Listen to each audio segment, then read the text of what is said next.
Hello everyone, আজকে শুক্রবার সকাল থেকে না শরীরটা বেশ খারাপ লাগছিল।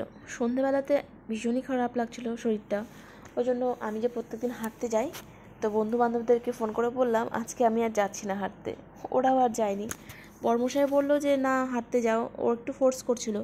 কারণ আমি আবার কোনো দিন যদি হাঁটতে না যাই, মানে ওরই ইচ্ছে আমি হাঁটতে যাই, একটু বাইরে থাকি, সারাক্ষণ ঘরের মধ্যে থাকি, সেই জন্য মানে ও ফোর্সফুলি আমাকে প্রত্যেকদিন পাঠায়। আমি যদি কখনো ইচ্ছে করে বলি যে না আজকে আমি যাবো না, ভালো লাগছে না, তো বারবার বলছে না তুমি হাঁটতে যাও, ভালো লাগবে, যাও, সারাক্ষণ ঘরের মধ্যে বসে থাকো, কেন বসে থাকছো, একটুখানি 1 ঘন্টা হেঁটে আসো। তো যাই হোক, আমি প্রত্যেক দিনই হাঁটতে যাই। এখানে আমার 2 বান্ধবী রয়েছে, তাদের সাথে। তো আজকে আমার এত শরীরটা খারাপ লাগছিলো, খুব মাথা যন্ত্রণা করছিল, ওই জন্য না আজকে আমি আর যাইনি। তো বর্মশাই বললো ঠিক আছে তাহলে চলো, আমি আর তোমাকে নিয়ে জাস্ট একটুখানি যাবো, চলে আসবো। কিছু টাকা তোলার ছিল আর কিছু জিনিস কেনা ছিল, তোমরা তো দেখতেই পারলে। আসলে কিছুদিন থেকেই না সকালবেলা করে বেশ মানে ব্রেকফাস্টে মুড়িই খাচ্ছি, শরীরটাও ভালো লাগছে না, বলতে যা খাচ্ছি তাই মনে হচ্ছে কি হজম হচ্ছে না, এরকম একটা ব্যাপার হচ্ছে। তো ওই জন্য কিছুই ছিল না। তো বর্মশাই বললো তুমি যদি তোমার শরীরটা ভালো লাগে খেতে তো তুমি খাবে, গাড়িতে এনে রাখি। ওই জন্য আমার যেহেতু পপকর্ন খেতে ভীষণই ভালো লাগে, যেটা আর কি বানিয়ে খাই, যেগুলো একটি পপকর্ন, যেগুলো আর কি প্রেসার কুকারে ঘরে বানিয়ে নিতে হয়, সেটাও এনে দিল। অ্যাকচুয়ালি আমার ঘরে এগুলো প্রচুর থাকে, আমি যখন মাসের জিনিসপত্র নিয়ে আসি তো তখন এগুলো অনেকগুলোই করেই নিয়ে আসি, আমার কাছে শেষ হয়ে গেছে এটা। তারপর ম্যাগি এনে দিল, কিছু বিস্কিট, সয়াবিন, যেহেতু আমার বড়মশাই সয়াবিন খেতে ভীষণ পছন্দ করে, মানে সয়াবিনটা যদি মাংসের মতো করে রান্না করে দেওয়া হয় একটা বাটিতে, আর মাংস যদি আর একটা বাটিতে দেওয়া হয়, ও সয়াবিনটাকেই সবার আগে বেছে নেবে, কারণ সয়াবিন প্রেমী প্রচণ্ড পরিমাণে। তো ওকে বললাম চলো তাহলে তোমাকে সয়াবিন করে দিই, অনেকদিন তো তোমাকে সয়াবিন করে দেওয়া হয়নি। আসলে আমার বাড়িতে সয়াবিন সেরকম খুব একটা কেউই পছন্দ করে না, আমার ভালো লাগে খেতে। শ্বশুরমশাই শাশুড়িমা খুব একটা সয়াবিন বেশি পছন্দ করে না। আমি তো সেই জন্য বললাম চলো আজকে সবাই বলছি একটু একটু করে ভাত খাবে, আর তাহলে সয়াবিনটাই করে দিই, হয়ে যাবে। আর ওই বেলা তো ডাল ছিল, ডাল দিয়ে সয়াবিনটা একটু মাখা মাখা করে করি।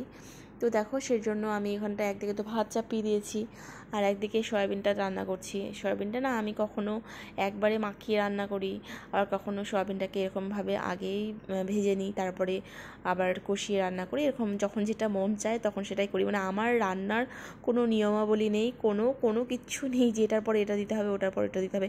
আমার যখন যেটা মন চায়, যখন যেভাবে রান্না করতে ইচ্ছে হয় আর কি, আমার মন যেটা বলে সেটাই আমি করি। তো একটা কাণ্ড হয়েছিল, সেটা হচ্ছে আমাদের বাড়িতে হলুদ শেষ হয়ে গেছিলো অ্যাকচুয়ালি। তো আমি ওই হলুদের খাপটিটাকে ধুয়ে, মানে কোটোটাকে ধুয়ে, ওই কোটোর জলগুলো দিয়ে আজকে রান্না করেছি, এরকম একটা পরিস্থিতি। কারণ রাত্রি হয়ে গেছে, আর অনেক দোকানে জানো তো হলুদ দিতে চায় না, মানে আমার বাবার বাড়ির ওখানে কেউ যদি ভুল করে দোকানে গিয়ে হলুদ বলে ফেলতো, তাহলে নাকি তাদের দোকানের জন্য মানে অমঙ্গল, সেদিন নাকি খুব একটা ব্যবসা ভালো যাবে না নাকি, এরকমই মানে আর কি বলে কাকুরা। তার জন্য কেউ যদি সন্ধ্যাবেলায় হলুদ নিতে যায় তাহলে বলতে হবে রং দেন। তো এরকম একটা ব্যাপার। আমার বড়মশাই তো কখনোই বলবে না যে রং দেন, ও বললে হলুদই বলবে। আর তাছাড়া রাত্রিও হয়ে গেছিলো, এখন মোটামুটি ওই প্রায় 9:30 মতো বাজছে। তো ওর জন্য আমি না ওকে আর বলিও নি, যা ছিল সেটা দিয়েই রান্না করছি। আর তোমরা তো বাংলাদেশের খবর শুনেছো বা দেখেছো, এখন তো সেটাই আমাদের খবর খুললে, ইউটিউব খুললে, ফেসবুক খুললে এই একটাই খবরই দেখা যাচ্ছে, যেটা হচ্ছে যে বাংলাদেশের খবর। আসলে সত্যি কথা বলতে যাই হোক না কেন, কারো জীবন চলে যাওয়া এই পৃথিবী থেকে, সেটা সত্যি খুব কষ্টসাধ্য এবং সেটা মেনে নেওয়া যায় না।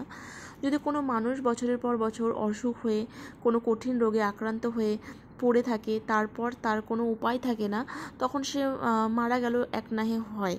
কিন্তু কেউ অল্প বয়সে তরতাজা প্রাণগুলো চলে যাচ্ছে এই মুক্তিযোদ্ধার জন্য বা যে কোনো কারণের জন্য, সত্যি সেটা খুব খারাপ লাগে। আমি দেখছিলাম যে বাংলাদেশের খবর, তারা মানে সিট সংরক্ষণ নিয়ে যে মিছিল বা যুদ্ধ হোক বা যেই হোক না কেন, গণ্ডগোল হোক, সেটা করছিল, যার ফলে অনেকে মৃত্যুবরণ করেছে, অনেকের মৃত্যু হয়েছে। সেগুলো দেখে না আমার গা পুরো কাটা দিয়ে উঠছিল। আর সত্যি কথা বলতে আমি না খুব মানে ভাবুক বা চিন্তুক মেয়ে, কোনো জিনিস যদি আমার মনের মধ্যে একবার খারাপ লাগা ঢুকে যায়, সেটা আমি মানে হয় না শয়নে স্বপ্নে মানে খাওয়াতে ঘুমোতে, মানে সমস্ত কিছুতেই ওই একটাই চিন্তা আমার মাথার মধ্যে আসে। সেটা যখনই আমি মনে করি যে আমি না আনবো না, মানে হয় না। তো সেটাই দেখছিলাম, খুব খারাপ লাগছিল। শুধু যে বাংলাদেশের সিট সংরক্ষণের জন্য এরকম হয়েছে এমনটা না, এগুলো না প্রত্যেক নিয়ত আমাদের ইন্ডিয়াতেও মানে হতেই আছে। এই যে আমরা 2018-তে পাস আউট করেছি, বিএড করেছি, বা যারা ডিগ্রি কোর্সগুলো করেছে তাদের অবস্থা দেখো, আমরা কিন্তু একবারের জন্য কোনো এসএসসি পদে মানে বসতেই পারিনি। তো আমাদের কি খারাপ লাগে না? সত্যি খুব খারাপ লাগা, এই সমস্ত জিনিসগুলো না কাউকে বলে বোঝানো যায় না যে আমরা এতদিন ধরে বসে আছি। অ্যাটলিস্ট এক দুবার যদি চান্স পাওয়া যেত, মানে পড়াশোনার যে ইচ্ছে বা ভালো লাগা, সেই জিনিসগুলো না মন থেকে উঠে চলে গেছে। যার জন্য মানুষ এখন সবাই সোশ্যাল মিডিয়া অ্যাডিক্টেড হয়ে গেছে। মানুষ তো সবাই চায় কিছু দুটো পয়সা উপার্জন করতে, নিজে স্বনির্ভর হতে, কিন্তু আমাদের সরকার বলো বা যেই দেশেরই সরকার এই ধরনের চিন্তাভাবনা বা এই ধরনের ব্যবস্থা মানে কোনো উন্নয়ন করছে না। তাদের জীবনটার কথা একবার ভাবো তো দেখি। তো এই সমস্ত কথাগুলো মনে পড়লে না সত্যি খুব দুঃখ হয়, নিজের মনে নিজেরই প্রশ্ন হয়, নিজের মনে নিজেই উত্তর দিই, কী আর বলবো।